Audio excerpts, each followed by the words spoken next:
I like that. This comes out in part of the genesis of the model, and that comes out of how people successfully changed by themselves. Most of our early research was into self-change or self-initiated change, of how laypersons and psychotherapists change themselves. So in that regard, it is certainly solution-focused. You know, some people might not have seen LC as actually being at the maintenance stage in terms of cocaine. But it sounded like that was where he thought he was on that, and so you stayed with him on that. I'd like to know whether that's true, and also, are there times when you and the client don't see things the same way in terms of the stage of change for that particular client?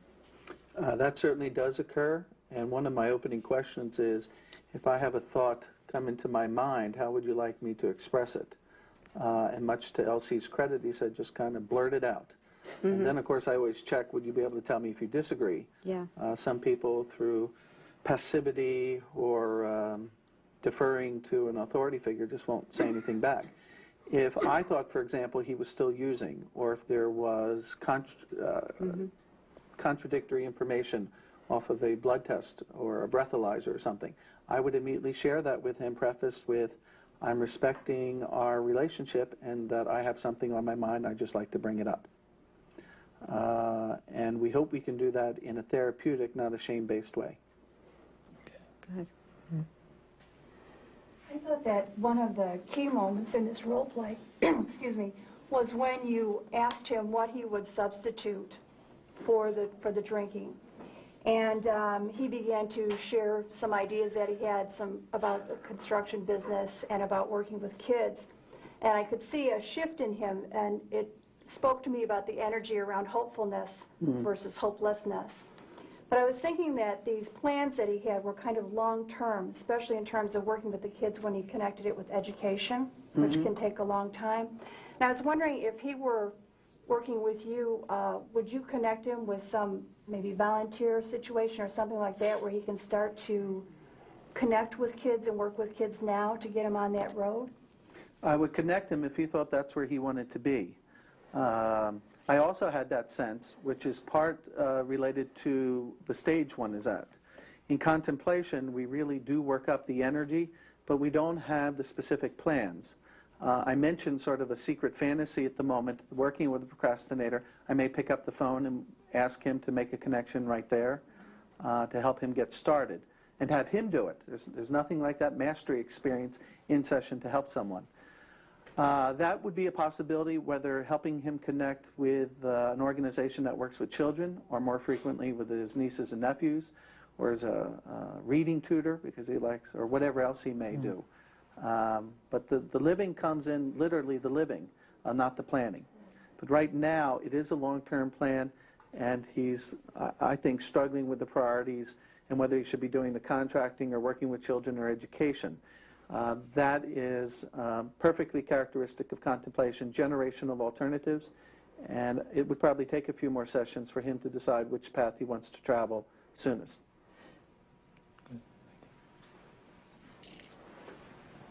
I'd be interested in your response to this. I'd like to sort of set up a straw man sort of alternative look at this, which would be that the substance abuse is a symptom of his psychology. And that was sort of there, and that maybe you're fussing with the wrong thing here, or a different thing, and how you would think about that or make that differentiation. He says he's a procrastinator. He's got these sort of grand goals for his life. He wants to get an education. He's got to get an education before he can play with his kids. He wants to set up a whole contracting business. And what else? He wants to be a role model. He wants to write a book. And at the same time, he knows that he's doing too much at one time. And the key that got me thinking about all this is, in some way, he sets up his life to be paralyzed. Now, in the substance abuse, you break it down into those nice little bite-sized pieces he can do in a week. But for his life, it's this global thing that I think paralyzes him. And the thing that got me was on his shirt. It says, the faster you run, and then it's hard to see, the sooner you're done. And I think that the psychology of where he's at is that he expects so much of him that he's paralyzed. And I'd sort of make the half-hearted case that maybe that has a lot to do with the substance abuse. Well, that's an interesting formulation. I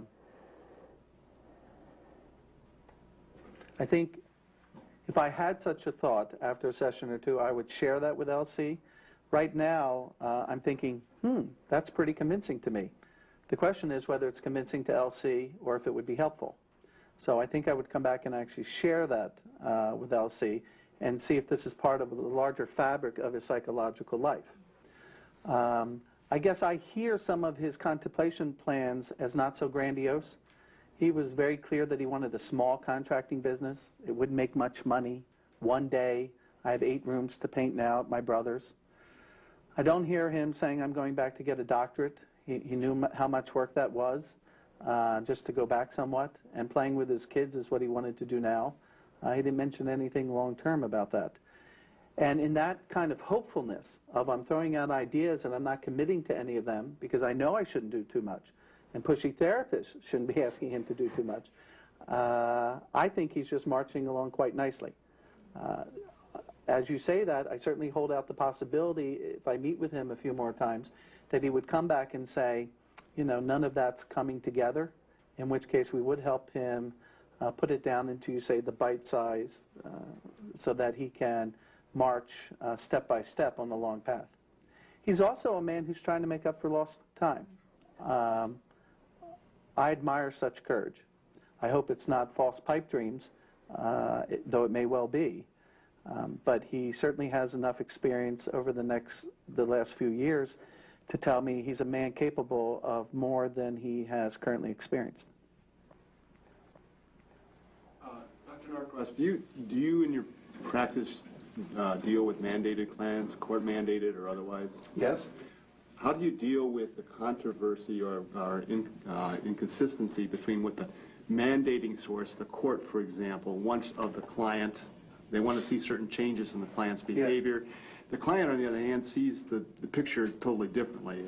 Not uncommon for an alcohol, drug-abusing client's problem to be, get the court off my back. Yes. You know, the drugs are okay, get the court off my back. So two different sets of goals. The court wants you to do one thing, and that's why they send them to you, and the client has a totally different perspective. Well, I start by being explicit about this dilemma, just as you put it. And my clients take to that very well. I'll say, here we have 2 things. How are we going to reconcile these? And they usually say, well, you're the doctor. And I say, yes, and it's your therapy. And in the next few sessions, if we can't work out a mutually satisfying compromise, that perhaps I will not be the therapist for you.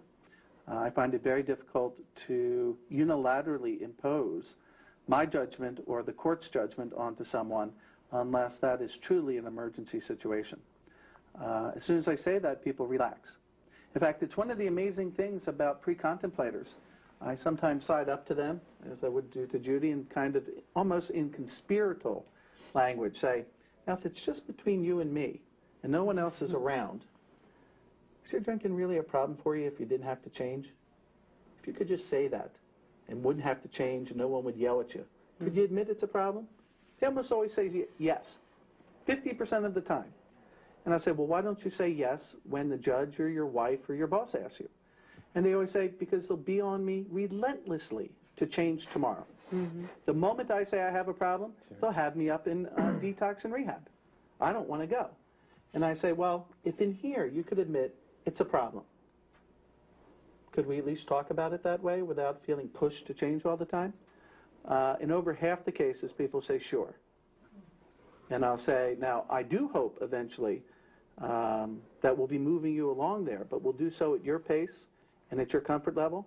And I'll try to be, using sports metaphors, is a male occupational hazard, I think. So I'm going to be like that quarterback throwing the ball right out in front of you, and that you can come right underneath of it. So our timing is right there. But if I'm too pushy or I'm throwing it behind you, I hope you'll help me keep on your pace. So what you're getting into now that I find very helpful is looking at some specific methods that you're using for the pre-contemplator and even the contemplator. And I guess I'm thinking like even the word procrastination seems to me within your model mean that a decision just hasn't been made yet. So I'm looking at a contemplator.